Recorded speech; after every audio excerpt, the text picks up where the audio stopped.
One of my conclusions was that we should move the capital from Canberra to Penrith, and Alexander, my older brother, then said we should. He partly supported it, but said we should move it to the Tanami Desert, in kind of the similar vein of bursting the Canberra bubble. Now, what's your identification of the bubble and how to fix it? Well, I've had one addition to that. I'd move the ABC. I'd sell the Ultimo buildings because they're worth a packet, and that can help retire debt, and we can move them into rented accommodation in Lakemba next door to the mosque. Yeah, I think it'd be great to see Tony Jones and his bride turning up to work there every day. But on a serious note, what am I saying that is serious?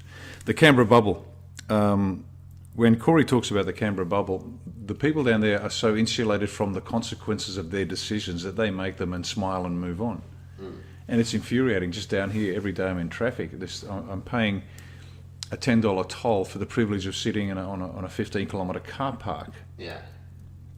And I don't get cranky at the other cars. I don't get cranky. I get cranky at the Prime Minister and his predecessor and their predecessor and the predecessor, because of the nonsense. They make a decision in Canberra because it suits their numbers. It's a Ponzi scheme. And then down here, the state has to deal with the consequences of it. Yeah. So they keep pumping people in, and it's insane. They are immune from the consequences of their decisions. So there's a couple of things we need to do, and go to the website if you want the detail. But things like term limits, no more professional politicians. You know, Brother. Absolutely. Bill Whittle, one of my favourite US political commentators, said you could go to the phone book and pick out 150 random names and they'd do a better job than the current collection of shysters we've got down there, because it's a gravy train. Now, there's a handful of exceptions to this rule, but the role of politicians is to get in, funnel money from the taxpayers' pockets to their mates, and then after 5, 10 years, 20 years of doing that, they get out and they get a job with Megacorp. And that's the role that they play. They have no idea of the consequences of their decisions. So term limits, the super fund, the gold-plated super funds, no.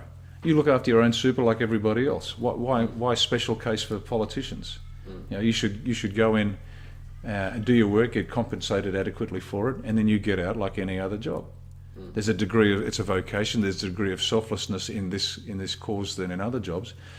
But I can tell you what, I spent 24 years in the army, and there's a whole lot more selflessness going on there for a whole lot less money.